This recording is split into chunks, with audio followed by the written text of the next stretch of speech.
So when I first heard a lot of this talk, I just brushed it off because I didn't believe it to be true or to have any legs to it.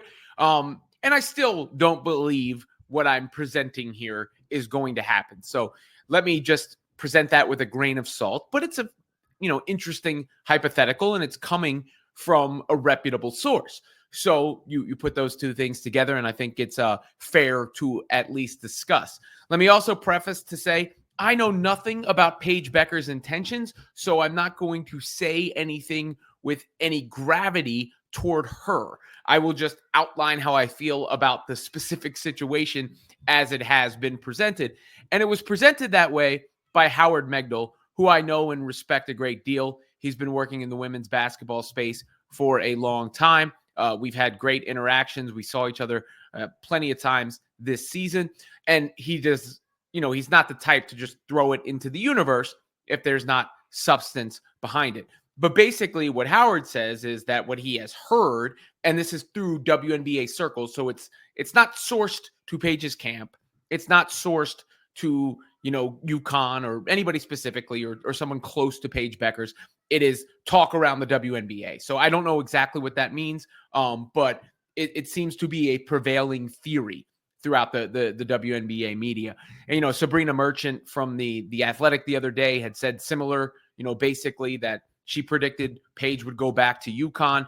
And Howard's choice of wording was that Paige will pull a full Eli Manning, meaning refuse to play for the Wings. That's what happened with Eli Manning back in the day. He refused to play for the Chargers. He wound up with the Giants. That's how Phillip Rivers got to the Chargers. I believe Sean Merriman as well. So it worked out pretty good for the Chargers team as a whole. But of course, Eli Manning and the Giants won some Super Bowls. Here is what was said on the show. This was Hoffman's women's sports show. Things that you hear is that's going to take some convincing. I have reported over at the 9 newsletter that there is a widely held belief around the league that she is going to go full Eli Manning. Yeah, which could be a benefit to Washington, could also be a benefit to LA, a couple of other places that are on her list. We know she's quite fond of the DC area. We know that playing with Cameron Brink and Rakia Jackson would be quite fun. And for someone whose brand value is as big as Paige Beckers, LA would probably be fairly kind. And who knows? And, his newsletter, the 9 newsletter, basically that's what it says, but that's what it outlines out there in that scenario. And let me see if I can find the exact wording, because virtually everyone around the WNBA is convinced the same thing is about to happen. All right, so let me get into it for a second. One, Paige does have the star power and notoriety for that sort of leverage, right? Like, she is a big deal in the sphere of the women's basketball community. It's, I would think, a huge reason why, aside from her being a terrific basketball player, she's the presumptive number 1 pick. As far as the leverage she could flex, I mean, there is the idea of going back to UConn for another year. There is the idea of playing overseas, which is always an option. There is what exists with Unrivaled now that didn't exist before. We know she already has a working relationship with Unrivaled. So all that is theoretically on the table. I mean, to me, I don't know if Paige is good enough relative to her peers as a player to necessarily pull that move, or at least where it would come across well. I mean, I don't think it comes across well no matter who does it. I mean, I suppose the idea would be behind going to a stable franchise and a destination of choosing. But we've already talked about Olivia Miles challenging Paige Beckers as a player for the number 1 pick. That hasn't really necessarily happened to the point where there's smoke about that, but it has been a conversation starter because Miles has been so good and Paige has not been a cut above her peers. I mean, the way Paige has been presented, who she's been compared to, it makes you think she's so much better than her peers when that actually hasn't been the case so far this season at UConn.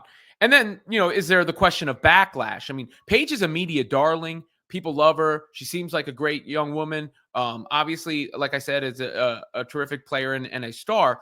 But one would think there would be a degree of backlash for pulling a move like that. I guess there isn't. I guess it just depends on who it is, because other players certainly would. Other players, you would never hear the end of it if that were happening. Now, again, I'm not putting that on Paige because she hasn't done it, so that's not fair either. I'm just saying how it could be received if that, those rumblings were indeed true. That's what I'll call them, rumblings about this, because Paige, that where it would really hurt a team is she's more box office than anybody else right now.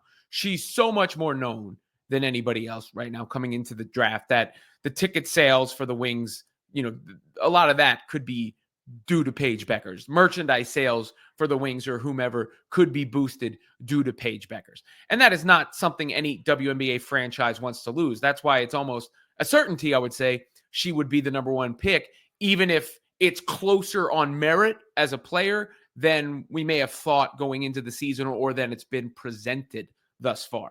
As far as just like basketball wise, if I'm the Sparks, I'm sitting there where I was licking my chops about the idea of getting Olivia Miles there with the players that they already have under contract or on the team, with Brink coming back and Jackson that was mentioned and Hamby.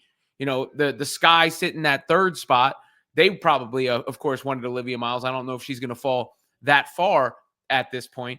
And I've just presented the notion that Miles could be actually as good, if not better, than Beckers, or prove to be. Now, that's not fair to Paige, who's done it over a long period of time and still has a lot of the season left, and also said she's going to the WNBA. I mean, she said this was her last year at UConn.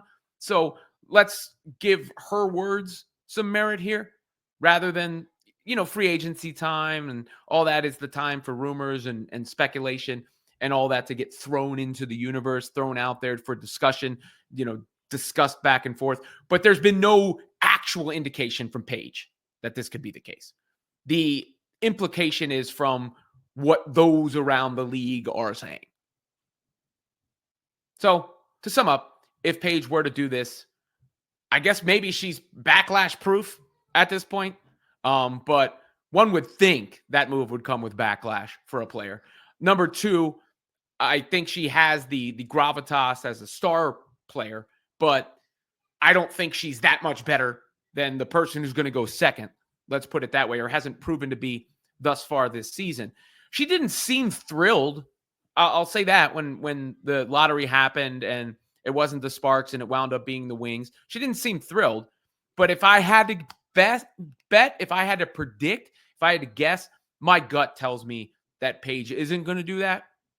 But I'm sharing it with you because someone who's been doing this a long time doesn't think the same or hasn't heard the same, at least. I'm betting against it, but it's at least fun to discuss whether the idea that Paige Beckers would refuse to go to Dallas has wings.